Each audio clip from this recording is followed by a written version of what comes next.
જય શ્રી કૃષ્ણ, જય ગૌ માતા. આપણે તો ગૌશાળામાં આવી ગયા છે. વહેલી સવારે બધા કંકુના સાંડલા અને જે ઓલો કહેવાય ને ઘૂઘરી બાજરાના લોટની ખવડાવી દીધી હતી.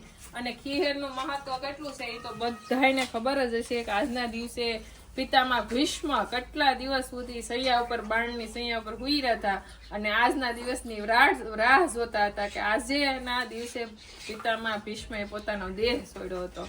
એટલે આજે દીધેલું પુણ્ય 100 ગણું પુણ્ય મળે એવું બધા કહેતા હોય છે. પણ આ પુણ્ય તો એક એવી વાત છે કે આપણે આંગણે બસ આપણી ગાયો છે એને આપણે જે થાય સેવા કરી ને ખવડાવી પીવડાવીને આજના દિવસે ઘણા બધા લોકો ગૌશાળાઓમાં દાન દેતા હોય છે, કોઈ ઘાસચારો દેતા હોય છે. તો એ બધાને મારા તરફથી વંદન છે.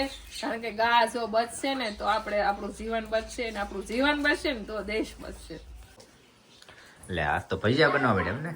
આજ ખીહેરના આપણે ઘણા દિવસથી તળેલું નતું ખાધું એટલે આજ ભજીયા બનાવીને બધાને મન છું છે ખાવાનું. શાક ને એવું તો રોજ કરતા હોય. આપણે પ્રમ દિવસે ઊંધિયું કર્યું હતું ને આજના દિવસે ખાસ બધા ઊંધિયું ખાતા હોય. પણ આપણે બનાવ્યા છે ભજીયા કારણ કે શુભમ ને મન થયું. શુભમ કાલ વયો જાહે. શુભમ ઉત્તરાયણ કરવા એક દિવસ આવ્યો કાતો વયો જાય કા. કિશનભાઈ તો આવ્યા નહીં કે ગમતું ને કિશન વગેરે. ખાસ કરીને આજના દિવસે છે ને 7 ધાનનો 9 ધાનનો ખીચડો બનાવવાનો હોય છે. એ માતમ કહેવાય. પિતામાં ભીષ્મએ પોતાના પ્રાણ છોડ્યા હતા એટલા માટે એની વાહે ગળું રાંધીને નહીં આપણા ગઢિયા એની વાહે ખીચડો બનાવીને એટલે કે ખારો જેમાં નિમક નાખે, બહુ એવું હોય તો તીખા પણ નાખીએ કાંઈ. અને અડદની દાળ, મગની દાળ, ચણાની દાળ, ચોખા અને બાજરો અને ઘઉં અને જુવાર આ બધા ધાનને ભેગા કરે, ઘટલે ભોળે. અને આપણે ગયા વર્ષે બનાવ્યો હતો પણ એની અંદર ચોખા આવે ને મારા આજે 11 છે અને આજે 11 છે એટલે આપણે આજે ખીચડો નહીં બનાવી એટલે ભજીયા બનાવી નાખ્યા તીખું.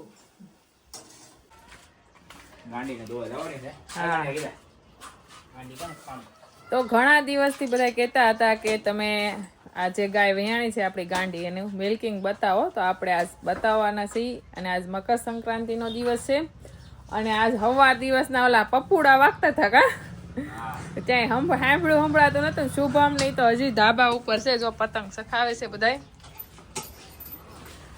અને આ ફાઇનલી આજે આપણે 2 વાસળીનું નામ એલાઉન્સ કરી દેવાનું છે. આમ રોજ છે ને થોડી થોડી તીખી થતી હતી. આજ બહુ તીખી થઈ. વાસળીને પાસે લાવતો સીધી વાસળીને કરીને ઉલાળતી હતી. આપણે વાસળીને બોટલે દૂધ પાઈ છે. તો આપણી મોટી ગાય શાંત તો પડી ગઈ છે પણ આમ પોતાના વાસરુ પ્રત્યે શાંત નથી પડી કા. નહીં દોવામાં શાંત પડી ગયા. દૂધ પીવા દે પણ થોડું ગમતું તરત પાછી ધક મારી દેશે. અત્યારે તો પાસે નથી આવતી. તો આવું છે. આપણને ઘણું એમ થાય કે આપણે એને ગાંડી નથી કેવી પણ કેવી પડે. અહીંયા ગાંડી કેવી પડે પોતાના સંતાનને દૂધ ન દે. આપણે એનું જ દૂધ લઈ અને આખી એક બોટલ જે 2 લીટરની બોટલ છે એ ડેઈલી સવાર સાંજ ને બપોર 3 ટાઈમ દૂધ પાઈ દે છે. એટલે આપણી વાસળી હજી ઘૂઘરા જેવી છે, વાંધો નથી આવતો. આવી તો પતલી હતી હાવ કા. હવે થાતી જાય છે ભરાવદાર. લક્ષ્મી હામું જોવે કે આમ ન હોય ગાંડી બેન. કા લક્ષ્મી કે તો હું કેવી હાસુ મારી વાસળીને. પણ અમારે આ બેન એક એટલી ગાયો બેલ છે કા. આપણે ભૂરી બે એવું ન કરતી એમ કે તકલીફમાં હતી ને. આને કઈ તકલીફ નથી તો એવું કરે. તો આવું છે બધું આપણે ગાંડી ગાયનું. કાંઈ ગાંડી ગાય કેવી પડે. હા આમ તો મોટી ગાય કેવી પણ ગાંડી એટલા માટે કેવી પડે. હું માઘીશ છે આ તગારું ફેરવે છે.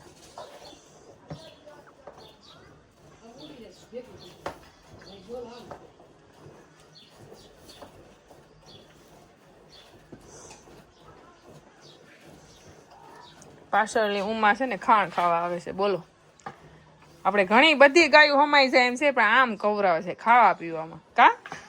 ખાસ કરીને ખાણમાં નિરણમાં નથી કવરાવતી. ઉમા અહીંયા આવતી ને નકર અહીંથી જો તો લખણ ખોટી છે ને હાવ. આપણે એક આસો છે ને આપણી આ ગાંડીને વીયો ગયો 3 આસોમાં દૂધ આવે છે. આવું થાય ગાયુંમાં. ત્યારે તકલીફમાં મુકાઈ દે કે શું કરવું એમ. હા હાવી હારી ગાય એક આસોમાં કઈ વાંધો જ નતો ઠામુક વાસળ ઉઈ ગયો. પછી જે આ આળવો આવ્યો તો એ આસળને કઈ નહીં કે નથી આળવો આવ્યો ને એને- એ આસળ ઉઈ ગયો. એને તકલીફ થઈ. કાંઈ નહીં, ટૂંક સમયમાં આપણે છૂટા કરી દેવું. બધા એમ કહે છે છૂટા રાખવાથી ઓછું તકલીફ પડે આસળમાં. તો આપણે મસ્ટેટિક અને મસ્ટેટિક બેસ્ટેટિક કઈ શું નથી ને એમનું મારામાં દૂધ ઉઈ ગયું.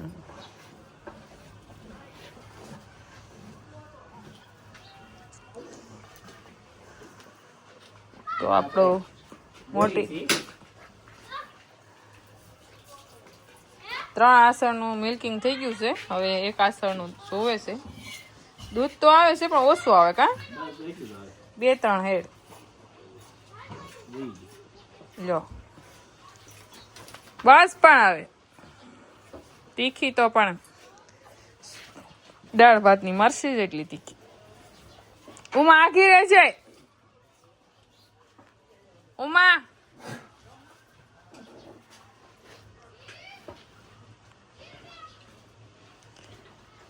કાંઈ નહીં, શરૂ રાખો એમ એમ કરતા કરતા કદાચ આવી જાય તો દૂધ. એટલું આવે છે, જે બગડેલું આવે છે ન શરૂ થાય. આપણે સારવારે કરેલી છે પણ તેમાં સક્સેસ ન થાય. તો હવે આ લગભગ જે આસળમાં મસ્ટેટિક કે કઈ આસળ તકલીફ થઈ હોય એ આસળને હારો કરવાની બહુ મુશ્કેલ છે. આપણી જે ગાયો આજ વૈયા ગલી છે ને નામ નથી પડ્યા વાસળીને નામ આ ગાયનું કહી દો તમે. આપણી મોટી ગાય આપણને વાસળીને દૂધ નથી પીવા દેતી એટલે જો આવી રીતના બોટલે પાવું પડે ને આખી બોટલ ઢૂસી ગઈ છે. અને ખાસ જણાવવાનું કે આજે આપણે ખીહેરના દિવસ છે એટલે બપોર પછીનો જે દિવસ હોય ને ખીહેરનો એને ટાઢોપોર કહેવાય. તો આપણે ટાઢાપોરના દિવસની આપણે 2 વાસળીનું નામ રાખી દઈએ છીએ. તો આ મોટી ગાયની વાસળીનું નામ પાડ્યું છે આપણે વૃંદા.